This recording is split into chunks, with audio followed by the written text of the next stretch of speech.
ओम नमो भगवते वासुदेवाय। ओम नमो भगवते वासुदेवाय। श्रीमद्भागवतं 4వ స్కందం 5వ అధ్యాయం మొదటి శ్లోకం. పదపాఠం. మైత్రేయ ఉవాచ मैत्रेय उवाच భవః भवः భవాన్యాః भवान्याः నిధనం निधनं ప్రజాపతేః प्रजापतेः అసత్కృతాయాః असत्कृतायाः అవగమ్య अवगम्य నారదాత్ नारदात् స్వపార్షద సైన్యం स्वपार्षदसैन्यं చ च తత్ అధ్వర तदध्वर రుభుభిః ऋभुभिः విద్రావితం विद्रावितं క్రోధం क्रोधम् అపారం अपारम् అదధే. अदधे। మైత్రేయ ఉవాచ मैत्रेय उवाच భవో భవాన్యా నిధనం ప్రజాపతే भवो भवान्या निधनं प्रजापते భవో భవాన్యా నిధనం ప్రజాపతే भवो भवान्या निधनं प्रजापते అసత్కృతాయ అవగమ్య నారదాత్ असत्कृताय अवगम्य नारदात् అసత్కృతాయ అవగమ్య నారదాత్ असत्कृताय అవగమ్య నారదాత్ స్వపార్షద సైన్యం చ తదధ్వరతృద్భిః पार्षदसैन्यं च तदध्वरभिः స్వపార్షద సైన్యం చ తదధ్వరతృద్భిః पार्षदसैन्यं च तदध्वरद्भिः విద్రావితం క్రోధమపారమాధదే विद्रावितं क्रोधमपारमादधे విద్రావితం క్రోధమపారమాధదే. विद्रावितं क्रोधमपारमादधे। మైత్రేయ ఉవాచ मैत्रेय उवाच భవో భవాన్యా నిధనం ప్రజాపతేః भवान्या निधनं प्रजापते అసత్కృతాయ అవగమ్య నారదాత్ असत्कृताय अवगम्य नारदात् స్వపార్షద సైన్యం చ తదధ్వరద్భువిః पार्षदसैन्यं च तदध्वरद्भिः విద్రావితం క్రోధమపారమాధదే. विद्रावितं क्रोधमपारमादधे।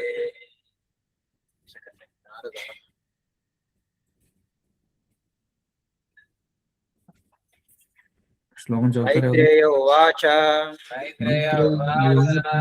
भवो भवान्या निधनं प्रजापते असत्कृताय अवगम्य नारदात्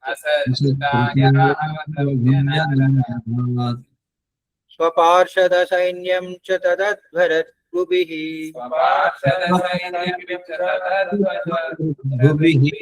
विद्रावतं क्रोधमपारमादधे క్రోధమపారమాధదే.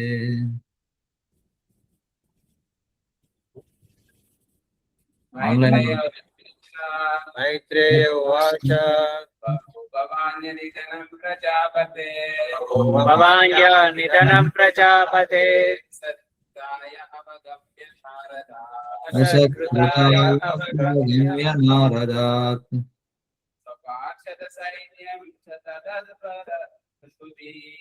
स्वपार्षदसैन्यं च तदध्वरद्भिः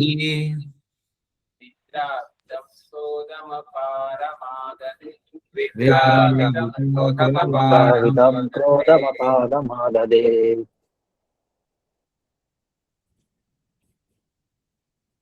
ఆన్లైన్ లో ఎవరైనా చదువుతారా?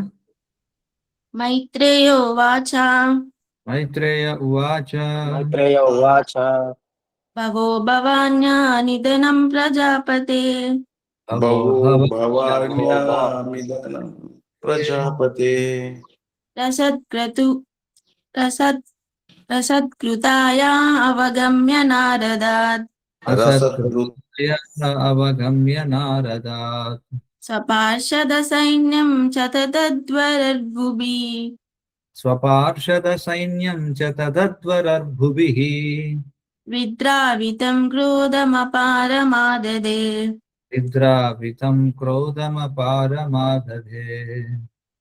హరే కృష్ణ ప్రభుజీ.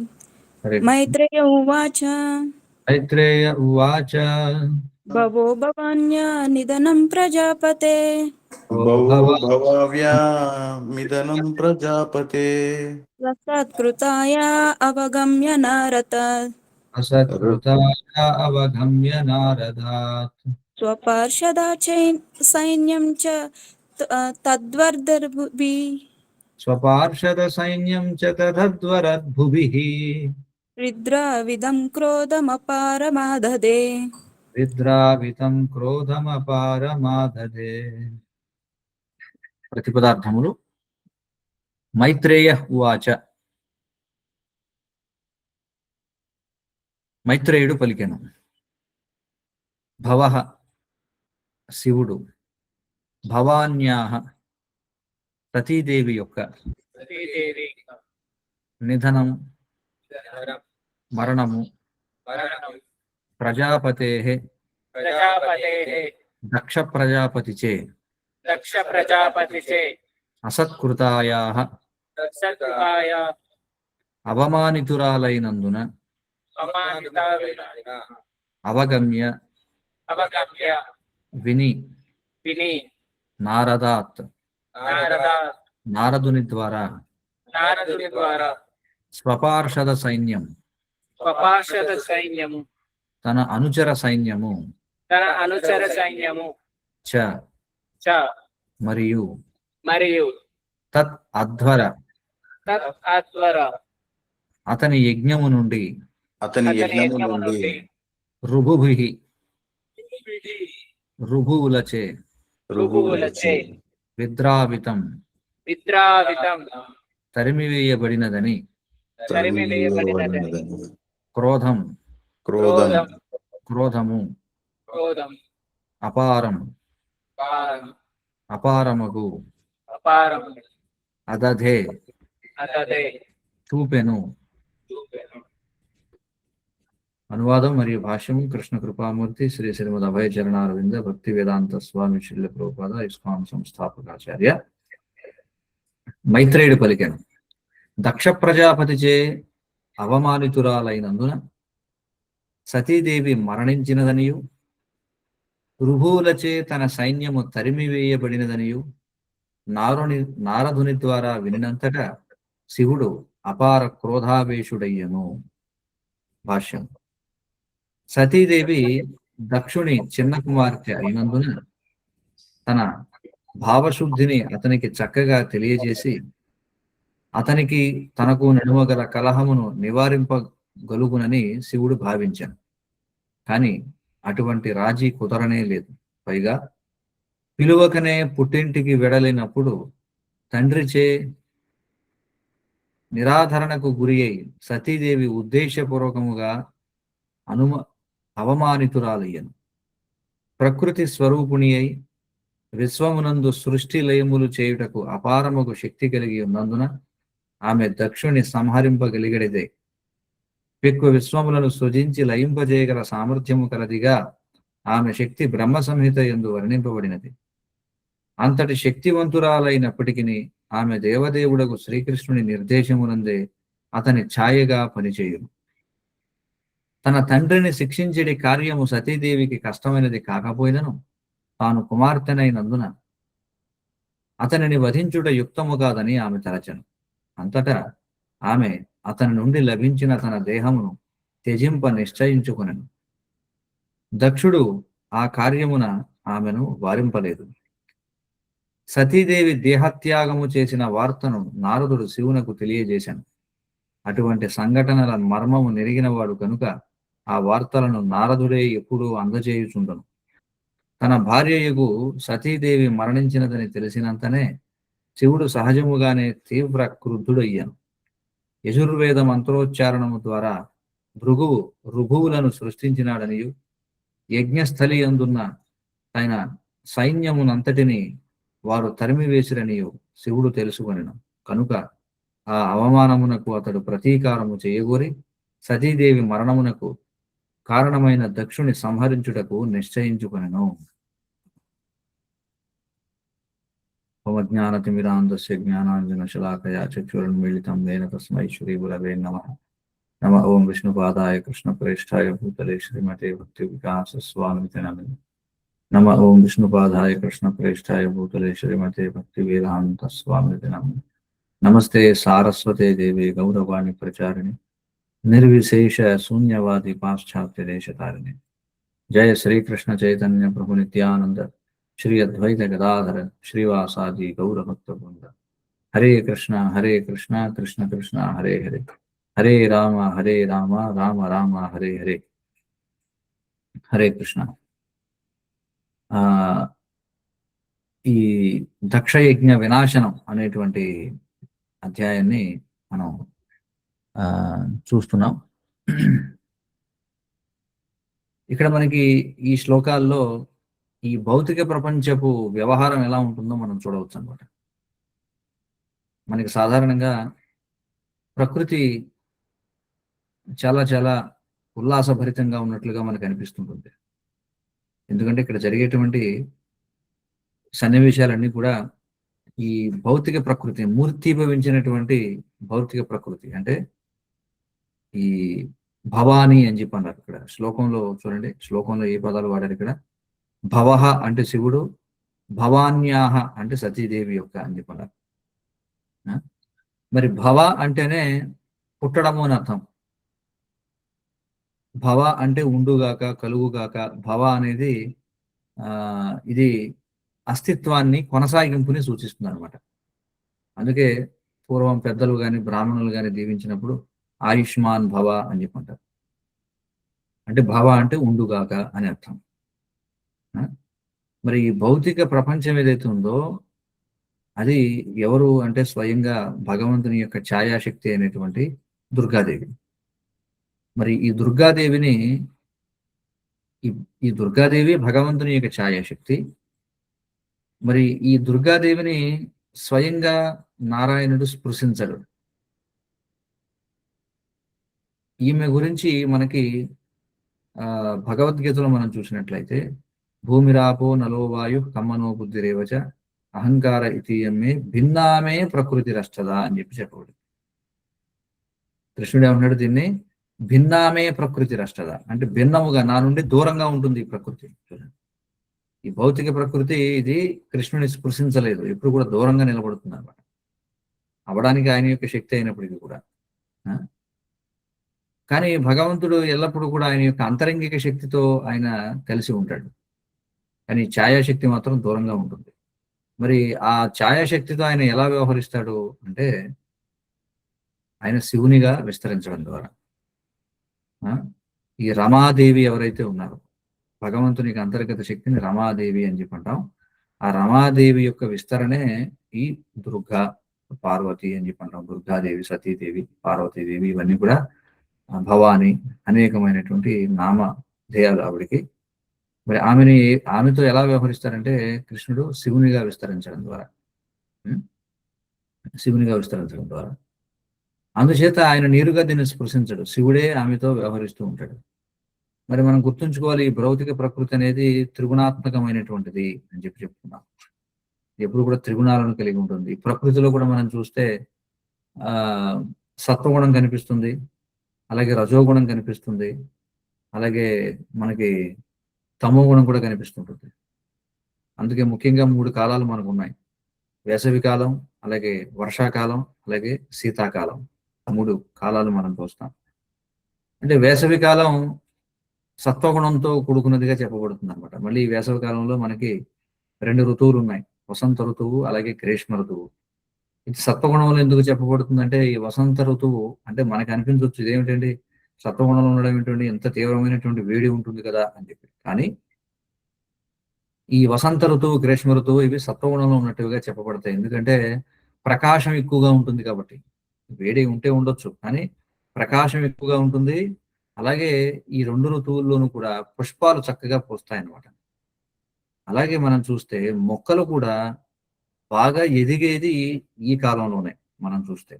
ఎందుకంటే ఈ మొక్కలకు, చెట్లకు అన్నిటికీ కూడా సరిపడా సూర్యరశ్మి లభిస్తుందన్నమాట. సరిపడా సూర్యరశ్మి లభించడం వలన అవి వేగంగా ఎదుగుతాయి. మీరు చూసినట్లయితే వర్షాకాలంలో అలాగే శీతాకాలంలో సూర్యుని యొక్క వెలుగు అంత ఎక్కువగా ఉండదు.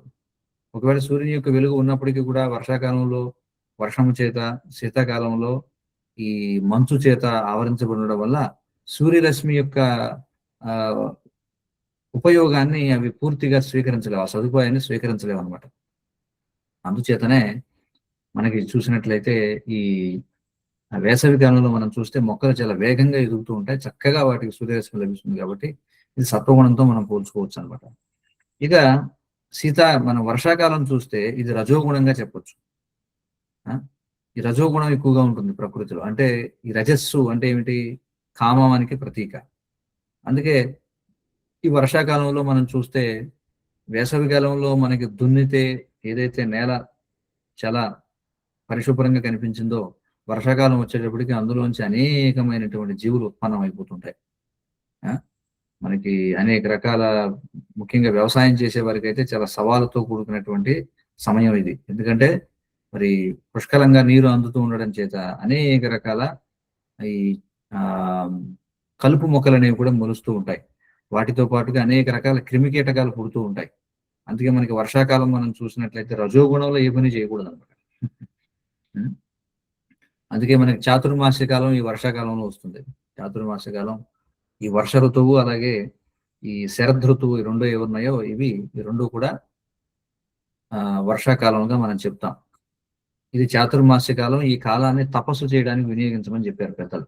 అలాగే ప్రయాణాలన్నీ కూడా మానుకోవడం, ఇవన్నీ కూడా ప్రమాదాలు ఎక్కువ జరిగే అవకాశం ఉంటుంది ఈ యొక్క వర్షాకాలంలో. అలాగే మనకి ఈ 4 నెలల్లోనూ కూడా వర్షాకాలంలో మనం ఒక్కొక్క నెలలో ఒక్కొక్క పదార్థాన్ని మనం విడిచిపెడుతూ ఉంటాం. ఆకుకూరలు 1 నెల, అలాగే పాలు 1 నెల, పెరుగు 1 నెల, మినపప్పు 1 నెల విడిచిపెడుతూ ఉంటాం అనమాట. ఎందుకంటే ఇవి రజోగుణాన్ని పెంపొందిస్తాయి అనమాట శరీరంలో. కాబట్టి ఈ వర్షాకాలం రజోగుణాత్మకంగా చెప్పబడుతుంది. ఇక శీతాకాలం ఏదైతుందో అది తమో గుణంగా చెప్పబడుతుంది అనమాట. ఎందుకంటే ఎక్కువగా సూర్యరశ్మి లభించదు మనకి. మనకి సూర్యోదయం ఆలస్యంగా అవుతుంటుంది, సూర్యాస్తమయం త్వరగా అయిపోతుంటుంది. మంచుతో కూడుకున్నటువంటిది. ఏ విధంగా మనకి చూడండి, చేతో దర్పణ మార్జనం అన్నట్టుగా ఇదేమవుతుందంటే మంచు చేత ఆవరించబడి ఉంటుంది మనిషి యొక్క చైతన్యం కూడా.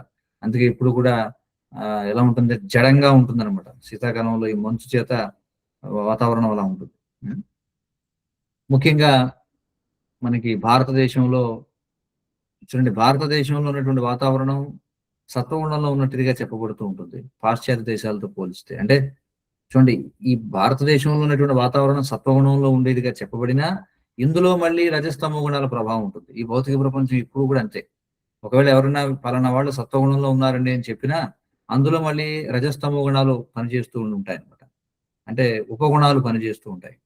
ఇలా ఇది అనేకమైనటువంటి సమ్మేళనాలు, ఇలా 84 లక్షల రకాల సమ్మేళనాలు మనం తీయొచ్చు అనమాట. అర్థమవుతుంది కదా. కాబట్టి మొత్తానికి ప్రకృతి మనం చూస్తే మొత్తానికి ప్రకృతి రజోగుణంలో ఉన్నట్టుగా చెప్పబడుతుంది. మళ్ళీ మొత్తానికి ప్రకృతి రజోగుణంలో ఉన్నట్టుగా చెప్పబడుతుంది. అందులో మళ్ళీ త్రిగుణాలు ఉన్నాయి. ఆ గుణంలో మళ్ళీ 3 గుణాలు ప్రతి దాంట్లో కూడా ఉంటాయి. ఇట్లా ఈ వ్యవహారం అంతా కూడా పనిచేస్తూ ఉంటుంది. మరి ఈ ప్రకృతి మనం చూస్తే ఈ ప్రకృతి ఒక్కొక్కప్పుడు చాలా ఆహ్లాదభరితంగా ఉన్నట్టుగా కనిపిస్తుంది. కానీ ఈ ఆహ్లాదభరితంగా ఉన్నటువంటి ప్రకృతి మళ్ళీ కొంతకాలం గడిచేటప్పటికి మన ప్రకృతి యొక్క భీకర రూపాన్ని చూస్తూ ఉంటాం. చూడండి, భయానకమైనటువంటి తీవ్రమైనటువంటి గాలివానలు వస్తూ ఉంటాయి. ఇలాంటి గాలివానలు వచ్చినప్పుడు ఏమవుతుంది, మొత్తం చెట్లన్నీ కూడా పడిపోతూ ఉంటాయి. అలాగే ఇంటి పైకప్పులు ఎగిరిపోతూ ఉంటాయి. ఇవన్నీ కూడా జరుగుతుంటాయి. లేకపోతే సుడిగాలులు వస్తుంటాయి, టార్నడోలు అని చెప్పి అంటారు. ఏకంగా చెట్లను పెకలి వేస్తాయన్నమాట. కార్లు అవి కూడా గాలిలోకి ఎగిరిపోతూ ఉంటాయి. భయంకరమైనటువంటి వర్షాలు కురుస్తూ ఉంటాయి. లేకపోతే భూకంపాలు వస్తూ ఉంటాయి. చూడండి, ప్రకృతి ఎంత ఆహ్లాదభరితంగా కనిపిస్తుందో ప్రకృతి కన్నెర్ర చేస్తే అంతటి దారుణం కూడా జరుగుతుంది అనమాట. మనం చూస్తుంటాం పర్వతాల్లో అగ్ని ప్రమాదాలు జరుగుతుంటాయి. అంటే ఈ ప్రకృతి తనలో ఎంతటి వేడిని దాచుకుని ఉంటుందంటే అగ్ని పర్వతాలు పగిలినప్పుడు మనం చూస్తాం అందులోంచి మరి ఈ అగ్ని ద్రవం ఏదైతే ఉందో ఈ లావా అనేటువంటిది పొంగుతూ ఉంటుంది, మొత్తం అన్ని కూడా సర్వనాశనం అయిపోతూ ఉంటాయి అన్నమాట. కాబట్టి చూడడానికి అలా ఉంటుంది. అందుకే ప్రకృతిని స్త్రీత్వంతో పోల్చడం జరిగింది. మరి స్త్రీ కూడా సాధారణంగా మనకి భగవద్గీతలో కృష్ణుడు చెప్తున్నాడు, శ్రీర్వాక్చ నారీణాం స్మృతిర్ మేధ స్మృతిర్ ధృతి అని చెప్పి అంటాడు భగవద్గీతలో. ఆయన ఏమంటాడంటే స్త్రీలలో ఉన్నటువంటి వాక్కు, మధురమైనటువంటి వాక్కు, అలాగే వారి యొక్క ధృతి, స్థిర నిశ్చయము, అలాగే వారిలో ఉన్నటువంటి తెలివితేటలు కావచ్చు, ఇవన్నీ కూడా నేనే అని చెప్పి అంటాడు కృష్ణుడు. సో ఇవన్నీ ఉన్నప్పటికీ కూడా ఎప్పుడైతే మళ్ళీ కన్నెర్ర చేస్తుందో మనం చూస్తుంటాం. దుర్గాదేవి అమ్మ మనకి అన్నం పెడుతుంది, అలాగే కోపం వస్తే తల్లి కొట్టను కొడుతుంది. ఆ విధంగా ఇక్కడ మనం ఈ శ్లోకంలో చూస్తే ఆమె ఎప్పుడైతే ఆమె తన యొక్క క్రోధాన్ని చూపించి తనను తాను దగ్ధం చేసుకుందనమాట. ఇక్కడ అనువాదంలో మనం చూస్తే ఇక్కడ చూడండి ఏం చెప్పారు, మైత్రేయుడు చెప్తున్నాడు. కొంచెం పైకి స్క్రోల్ చేయండి అనువాదం. దక్ష ప్రజాపతిచే అవమానితురాలైనందున సతీదేవి మరణించిందని ఇప్పటి వరకు ఏం జరిగిందో శివుడికి తెలియదు. ఇప్పుడు మరి నారదుడి ద్వారా ఆయన వింటున్నాడు అనమాట. ఇలాంటి కీలకమైనటువంటి సమాచారాన్ని నారదుడే తెలియజేస్తాడు. ఎందుకంటే నారదుడు ఆయన భగవంతునికి ప్రతినిధి కాబట్టి.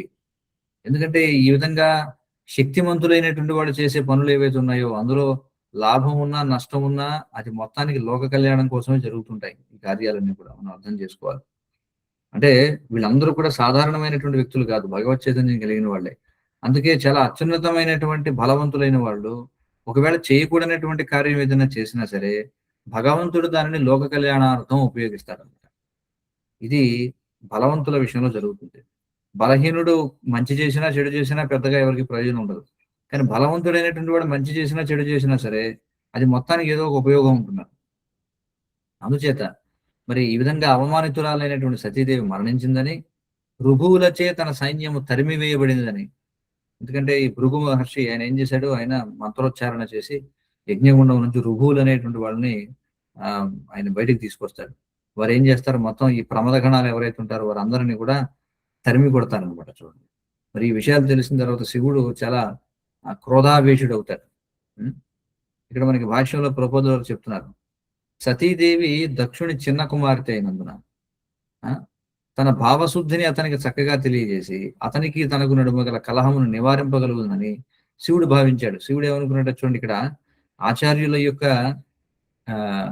వారి యొక్క అవగాహన ఎలా ఉంటుందంటే, మనం ఒక సంఘటన జరిగిందంటే ఆ సంఘటన అలా జరిగిందని అని అర్థం చేసుకుంటాం అంతే.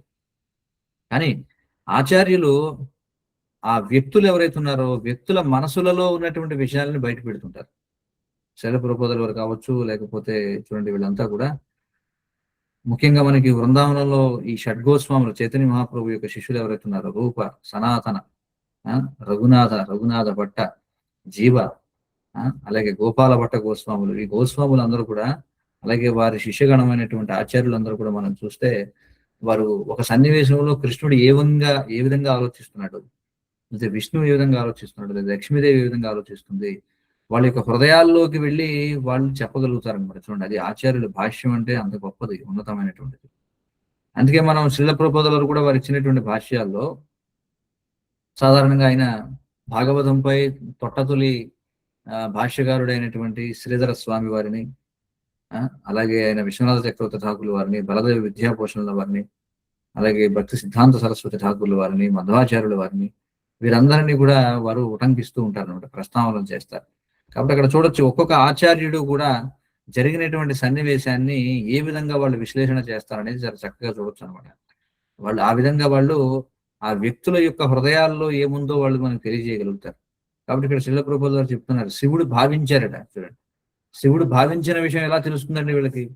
మరి మనకు ప్రశ్న రావచ్చు, మరి ఎవరు పడితే వాళ్ళే ఈ విధంగా ఆయన అలా భావించుంటాడు అని చెప్పొచ్చు కదా. అంటే ఎవరు పడితే వాళ్ళు అలా మానసిక కల్పన చేయడానికి లేదు. ఎందుకంటే అక్కడ ఏదైతే భావించాడని చెప్తున్నారో దాన్ని మళ్ళీ ఇతర శాస్త్ర వచనాలతో దాన్ని బలపరుచుకోవాల్సి ఉంటుంది కూడా. కాబట్టి శివుడు ఏమనుకున్నాడు, సరే వెళ్ళిందిరే, వెళ్ళిన తర్వాత ఎలాగైనా సరే చిన్న కుమార్తె కదా, మొత్తానికి దక్షుడు ఆమె పట్ల ఆప్యాయత చూపిస్తాడేమో, మొత్తానికి అక్కడ పరిస్థితి చక్కదిద్దపడుతుంది, రాజీ కుదురుతుందేమో అని అనుకున్నాడు. కానీ శివుడు భావించినట్టుగా రాజీ కుదరలేదు. పైగా ఇంకేమైంది, పిలువకనే పుట్టింటికి వెళ్ళినప్పుడు తండ్రిచే నిరాధరణకు గురయ్యే సతీదేవి ఉద్దేశపూర్వకంగా అవమానితురాలయ్యను అంటారండి. అంటే కావాలనే దక్షుడు పట్టించుకోలేదట. కావాలనే దక్షుడు పట్టించుకోలేదు. ఇక్కడ చెప్తున్నారు, ప్రకృతి స్వరూపిణి అయ్యి విశ్వమునందు సృష్టి లయములు చేయుటకు అపారముగా శక్తి కలిగి ఉన్నందున, అదే మనం చెప్తున్నాం, ప్రకృతి ఎంత శక్తిమైనటువంటి దుర్గాదేవి, ఆమె సృష్టి స్థితి లయలు ఆమె చేస్తూ ఉంటుంది. భగవంతుని యొక్క ఛాయగా, భగవంతుని యొక్క శక్తిగా. ఎలాంటిదంటే మనకి శ్రీల ప్రభువుల వారు చెప్తారు, ఎవరైనా ఒక అతిథి ఒక గృహస్థుల ఇంటికి వచ్చాడు అనుకోండి, భర్త అతిథితో వ్యవహారం చేస్తూ ఉంటాడు, మాట్లాడుతూ ఉంటాడు. ఏం చేస్తాడు, భార్య చాటు నుండి చూస్తూ ఉంటుంది, అతిథి ఎవరు వచ్చారు ఏమిటి, మరి ఇప్పుడు ఆ అతిథిని ఏ విధంగా సేవించాలని ఆమె ఏం చేస్తుందట. అందుకే చూడండి మనకి ఆమె వేరే తలుపులోంచి చూస్తూ ఉంటుంది. అప్పుడు భర్త ఏం చేస్తాడంటే భార్య వైపు సైగ చేస్తాడు. కనుసైగ చేసేటప్పటికి భార్య కావాల్సినటువంటి ఏర్పాట్లన్నీ కూడా చేసేస్తుంది. అదేవిధంగా ప్రభుపాదులు ఏమంటారంటే, మరి ఈ ఛాయ ఏం చేస్తుందంటే భగవంతునికి నీడగా వ్యవహరిస్తుంది. ఆమె భగవంతుడు ఏం చేయాలనుకున్నాడో ఆమె యొక్క కనుసైగ చేతనే అర్థం చేసుకోగలిగినటువంటి దుర్గాదేవి, ఆమె ఈ భౌతిక ప్రపంచంలో సృష్టి స్థితిలయలు చేస్తూ ఉంటుంది అని చెప్పి వివరించారు ఇక్కడ. అందుచేతనే చూడండి, ఈ వైదిక శాస్త్రాలలో మనకి అనేక స్థాయిల్లో జ్ఞానం అనేది ఉందన్నమాట. చాలా మంది అందుకే ముఖ్యంగా దేవి భాగవతం అనే ఒక గ్రంథం రాశారు. అందులో వాళ్ళు ఏమంటారంటే, ఈ దేవియే త్రిమూర్తులకు మూలము అని చెప్పి అంటారు. బ్రహ్మ విష్ణు మహేశ్వరుల ముగ్గురు కూడా దేవి నుండి ఉద్భవించారు కాబట్టి భగవతి అని చెప్పి అంటారు. ఆమె అంటే ఈ భగవంతుని యొక్క స్త్రీత్వముగా వాళ్ళు దాన్ని పూజిస్తారు.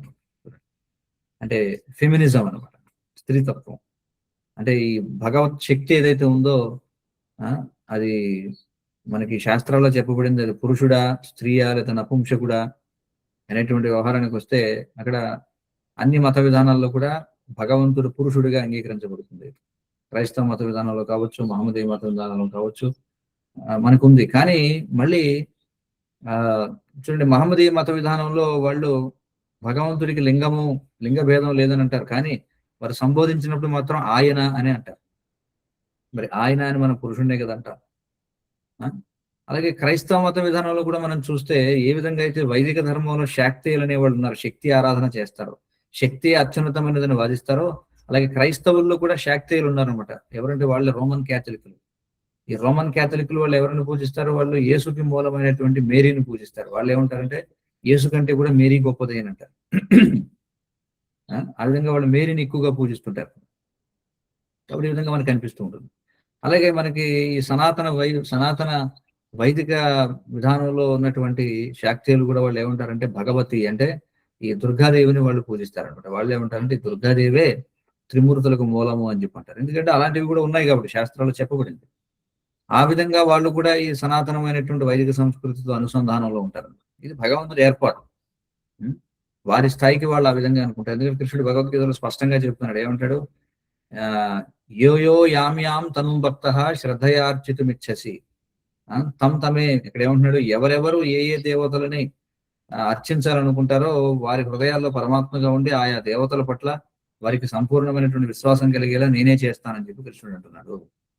ఇది కేవలం దేవతల విషయంలోనే కాదు, భౌతికంగా కూడా మనం చూసినట్లయితే ఎవరైనా ఒక విషయం పట్ల మనకి శ్రద్ధాత్రయ విభాగం భగవద్గీత 17వ అధ్యాయంలో చూస్తే శ్రద్ధ అనేది ఏ విధంగా సాత్విక శ్రద్ధ, రాజసిక శ్రద్ధ, తామసిక శ్రద్ధ ఉంటుందో వివరించబడింది కదా.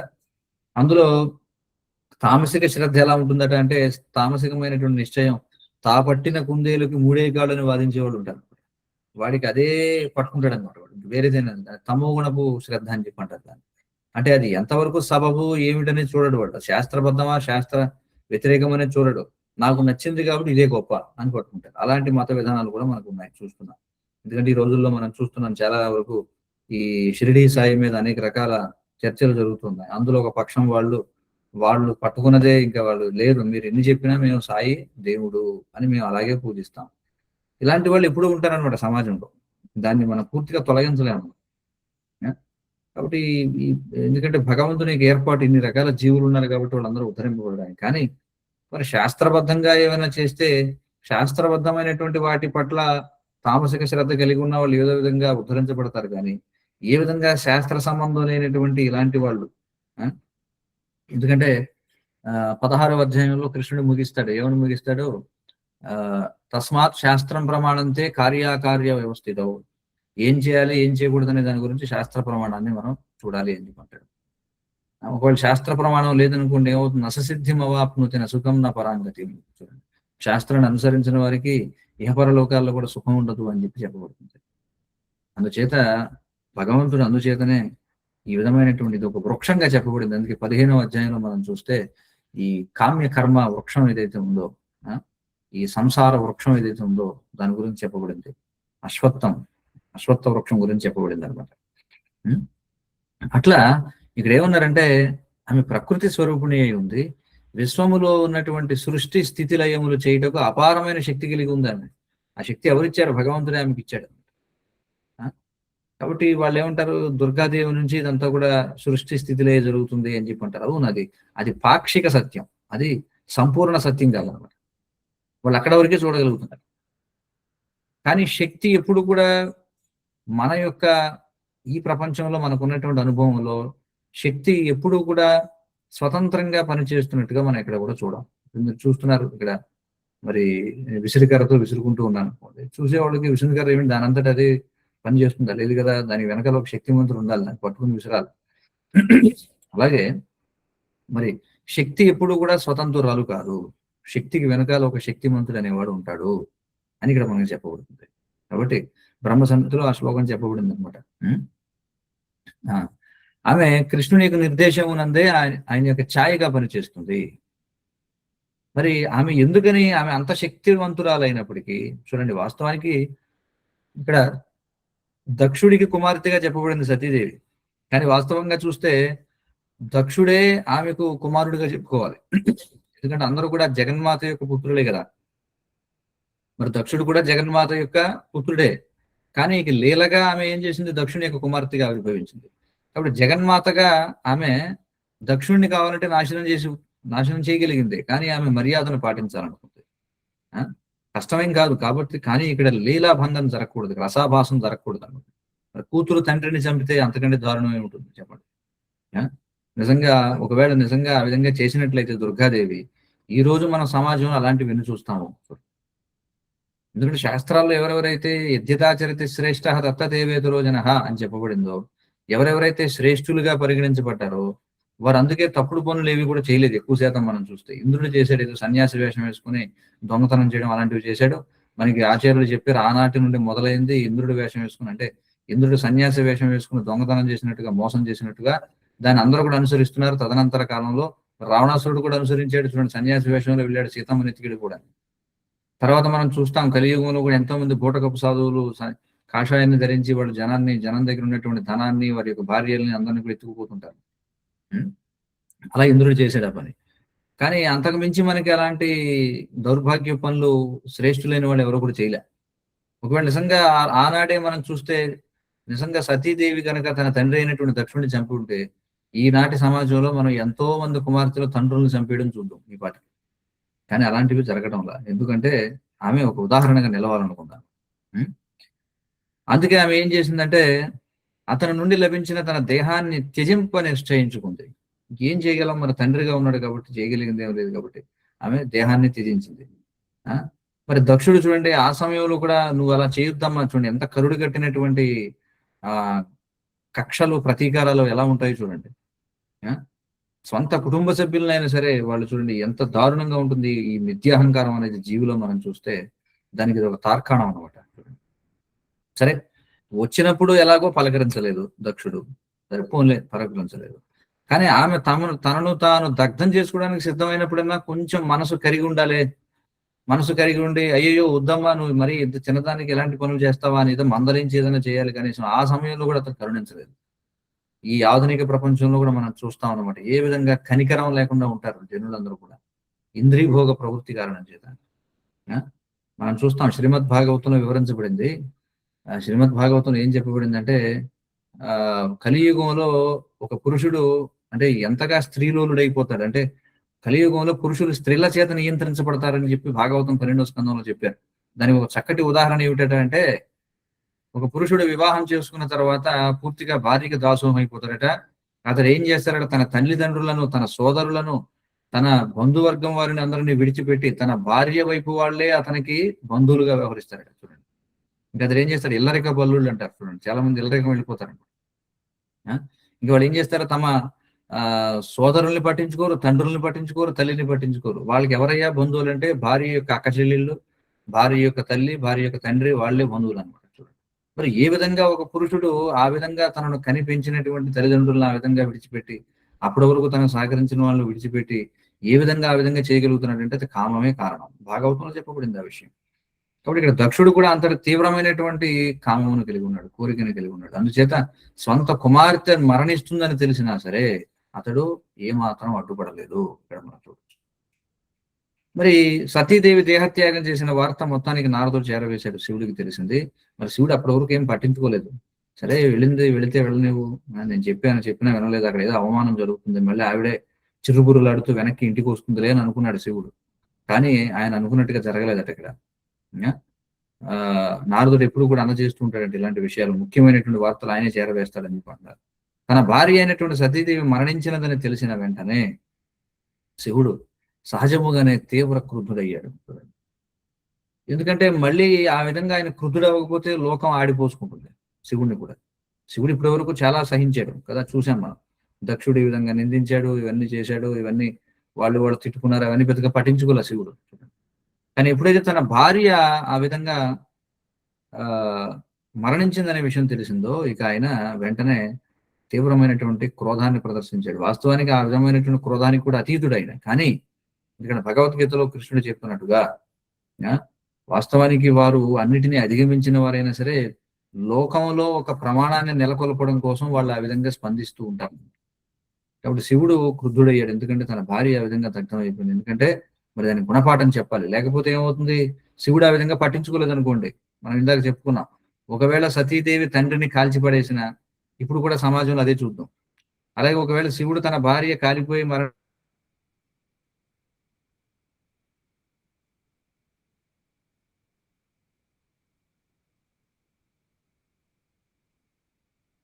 చూడొచ్చు. భృగు మహర్షి చాలా శక్తివంతుడు. కృష్ణుడు భగవద్గీతలో స్వయంగా చెప్తాడు అనమాట. ఏమంటాడంటే, మహర్షులలో నేను భృగువుని అని చెప్పి అంటాడు. చూడండి ఎంత గొప్పవాడు భృగు. మనం చూస్తాం భృగు మహర్షి ఒకసారి ఇలాగే ఈ దేవతలు వీళ్ళందరూ కూడా సమావేశం పెట్టుకొని ఈ త్రిమూర్తుల్లో ఎవరు గొప్పవారో తేల్చమని చెప్పి భృగు మహర్షికి చెప్తారన్నమాట. మరి భృగు మహర్షి ఏం చేస్తాడు, ముందు వెళ్ళి బ్రహ్మదేవుడి దగ్గరికి కూడా తన తండ్రి అయినటువంటి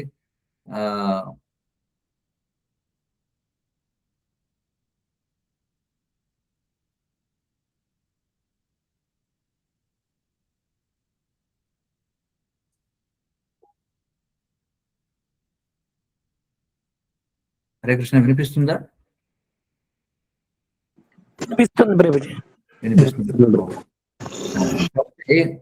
భృగు మొట్టమొదట వెళ్ళి ఏం చేస్తాడు, తన తండ్రి అయినటువంటి బ్రహ్మదేవుడి దగ్గరికి వెళ్ళి మానసిక అపరాధం చేస్తాడు.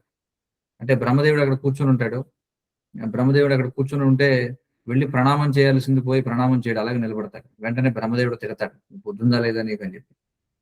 అప్పుడు వెంటనే అంటే బ్రహ్మదేవుడు ఏం చేస్తాడు, కానీ బ్రహ్మదేవుడు అతడు బుద్ధితో తయారైనటువంటి వాడు కాబట్టి తను నియంత్రించుకుంటాడు అనమాట. అంటే ఇలా అపరాధం జరిగిందని తెలిసినప్పటికీ, భృగు అవమానించాడని తెలిసినప్పటికీ అతడు క్రుద్ధుడు అవుతాడు, ముఖంలో కోపం కనిపిస్తుంది, కానీ ఏమన్నాడు. తర్వాత శివుడి దగ్గరికి వెళతాడు. శివుడి దగ్గరికి వెళ్ళి భృగు ఏం చేస్తారంటే శివుని యొక్క రూపాన్ని చూసి మందలిస్తారనమాట. ఏమిటి నువ్వు పిచ్చివాళ్ళ ఉంటావు, ఎప్పుడు చూసినా శ్మశానాల్లో కూర్చొని ఉంటావు, అంత తమో గుణం నీ దగ్గర, కంపు, ఈ విధంగా మాట్లాడుకుంటాడు. మాట్లాడేటప్పుడు శివుడు వెంటనే ఏం చేస్తారంటే తిడతాడు అనమాట. చూడండి, బ్రహ్మదేవుడు మానసికంగా స్పందించాడు దీనికి. అలాగే భృగు శివుని దగ్గరికి వెళ్ళి మాటలతో అపరాధం చేస్తాడు, తిడతాడు. శివుడు కూడా మాటలతో బదులిస్తాడు. ఇంకా అక్కడి నుంచి నేరుగా వెళ్ళిపోయి భృగు వైకుంఠానికి వెళతాడు. వైకుంఠంలో స్వామి మరి నారాయణుడు శయనిస్తూ ఉంటే నేరుగా వెళ్ళి ఆయన ఛాతీ మీద తన్నుతాడు అనమాట. విష్ణువు యొక్క ఛాతీపై తన్నుతాడు. అంటే భృగు చూడండి ఎలాంటి వాడు. అంటే అక్కడ ఏం చేస్తాడు, శారీరకమైనటువంటి అపరాధం చేస్తాడు. వెంటనే విష్ణువు ఏం చేస్తాడు, మరి దానికి ఏమీ కోపడకుండా ఆయన వెంటనే ఎవరా స్పందిస్తాడు, ఆయన అయ్యయ్యో అయ్యా మీ పాదానికి దెబ్బ తగిలి ఉంటుంది, ఎందుకంటే నా హృదయం రాయి వంటిది కాబట్టి మీరు మీ కాలుతో నా హృదయంపై తన్నడం వల్ల మీ కాలు కమిలిపోయి ఉంటుంది అని చెప్పి వెంటనే భృగువుకి పాద సంవాహనం చేస్తాడు విష్ణుభక్తుడు. కానీ ఆయనలో ఏ విధమైనటువంటి వ్యతిరేక భావన కానీ క్రోధం కానీ కలగదనమాట. ఆ విధంగా అందరూ అర్థం చేసుకుంటారు, ఓకే విష్ణువే త్రిమూర్తులలో గొప్పవాడు అని చెప్పి. మరి ఆ సందర్భంలో మనం భృగువు గురించినటువంటి ప్రస్తావన వస్తుందన్నమాట.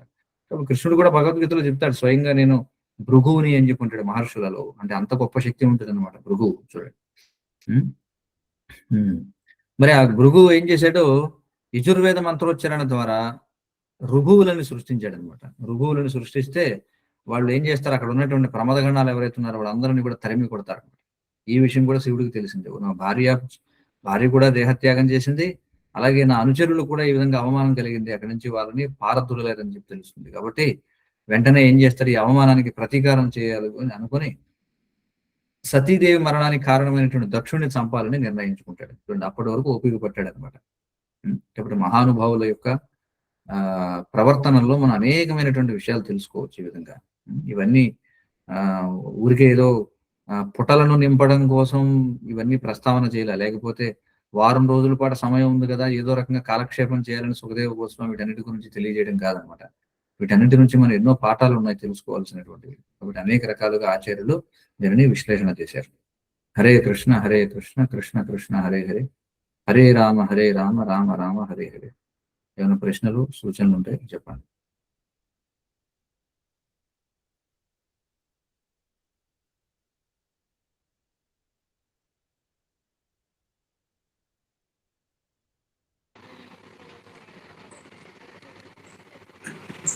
హరే కృష్ణ ప్రభుజీ, దండవత్ ప్రణం ప్రభుజీ.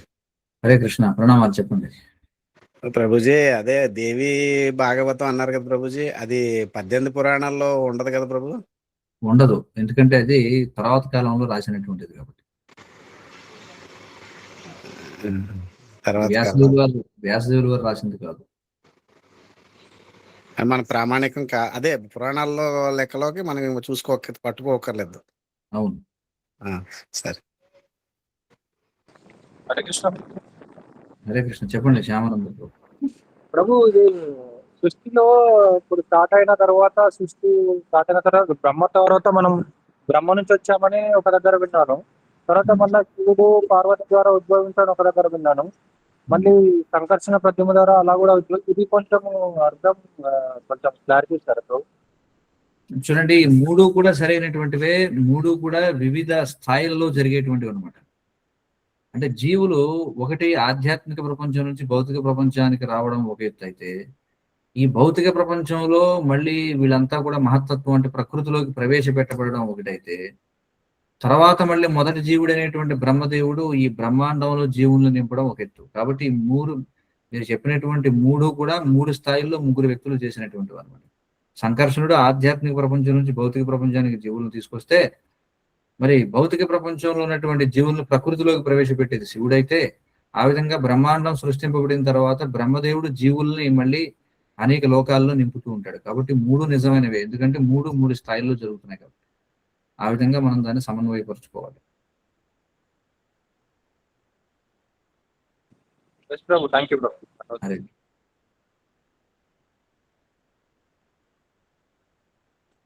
హరే కృష్ణ ప్రభుజీ, ప్రణామాలు. ప్రణామాలు చెప్పండి వాళ్ళు. ఇప్పుడు శివపురాణం అని ఉంటుంది కదా ప్రభుజీ, అది మరి అది కూడా ప్రామాణికమా కాదా ప్రభు? శివపురాణం ప్రామాణికమైందే, ఎందుకంటే శివపురాణం అనేది తామసిక పురాణాలు ఉన్నాయి. మనకి 18 పురాణాల్లో 6 తామసిక పురాణాలు, శివ పురాణము, లింగ పురాణము, ఇలాంటివన్నీ స్కంద పురాణము, ఇవన్నీ కూడా తామసిక పురాణాల్లో పడతాయి. అలాగే మనకి సత్వగుణంలో ఉండేటువంటి పురాణాలు విష్ణు పురాణాలు ఉన్నాయి. పద్మ పురాణము, అలాగే కూర్మ పురాణము, మత్స్య పురాణము, ఇలాంటివి ఉన్నాయి. అలాగే రజోగుణంలో ఉండేటువంటి పురాణాలు కొన్ని ఉన్నాయి. ఎందుకు ఇవన్నీ ఉన్నాయంటే ఆయా గుణాలు వారికి సౌండ్ వస్తుంది. ఆయా గుణాల్లో ఉన్న వారిని ఉద్ధరించడం కోసం, ఎందుకంటే ఆయా గుణాల్లో ఉన్న వాళ్ళు వాటికి ఆకర్షితులు అవుతారు. తమో గుణంలో ఉన్నవాడు ఎందుకంటే ఖచ్చితంగా తామసికమైన ఆరాధనలకే వాడు ఆకర్షితులు అవుతాడు. కాబట్టి వాడి కోసం తామసిక పురాణాలనే ఉన్నాయి. రజోగుణంలో ఉన్నటువంటి వాడి కోసం బ్రహ్మ పురాణాలు అనేటువంటివి ఉన్నాయి. సత్వగుణంలో ఉన్న వాళ్ళ కోసం విష్ణు సంబంధమైనటువంటి పురాణాలనే ఉన్నాయి. కానీ శ్రీమద్ భాగవతం పురాణమమలం అని చెప్పబడింది. శ్రీమద్ భాగవతం అనేది ఈ మూడింటికంటే ఉన్నతమైనటువంటిది. ఇది విశుద్ధ సత్వంలో ఉన్నటువంటిది అనమాట. కాబట్టి ఈ సత్వ రజస్తమో గుణాల్లో ఉన్న 3 పురాణాల్లోనూ కృష్ణ భక్తి యొక్క ప్రస్తావన ఉంటుంది. ఎందుకోసం ఉంటుంది అంటే ఆ పురాణాలను అధ్యయనం చేసేవాడు, అందులో బుద్ధిమంతుడు పుణ్యాత్ముడైన వాడు ఎవడన్నా ఉంటే వాడు ఆ పురాణంలో ఆయా దేవతలు కీర్తించబడినట్టుగా చెప్పబడినా మొత్తానికి అక్కడ కృష్ణుడు కీర్తించడాన్ని పట్టుకుని వాడు ఏం చేస్తాడంటే పైకి వస్తాడని చెప్పి ఆ విధంగా ఉన్నాయి పురాణాలు. ధన్యవాదాలు ప్రభుజీ. హరే కృష్ణ.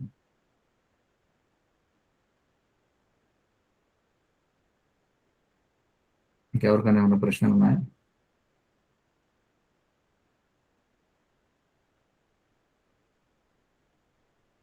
సరే, ఎవరికి ప్రశ్న లేకపోతే ఇంతటితో ఈ రోజు మనం చర్చ ముగిద్దాం. గ్రంథరాజ్ శ్రీమద్ భాగవతం కి జై. జగద్గురు శ్రీల ప్రభుపాద కి పావనేభ్యో వైష్ణవేభ్యో నమో నమః. సంసార దావానలిరలోకా